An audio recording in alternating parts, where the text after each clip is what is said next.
Navy Day is being celebrated today. The day is celebrated to honor Indian Navy's role during the war with Pakistan in 1971 when Indian warships attacked Karachi port and successfully thwarted Pakistani operations in the western coast.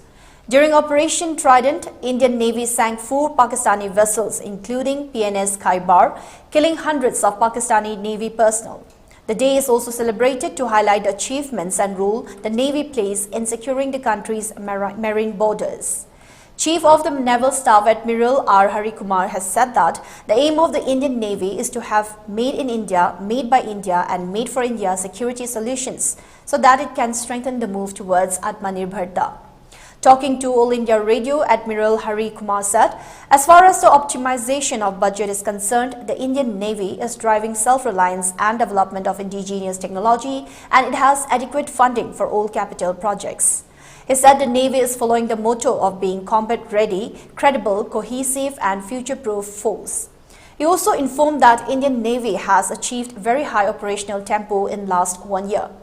Speaking on the Agnipath scheme, Navy Chief said that the first batch of 3,000 Agniveer including 341 women sailors have been inducted and their training has begun in INS Chilka from this month.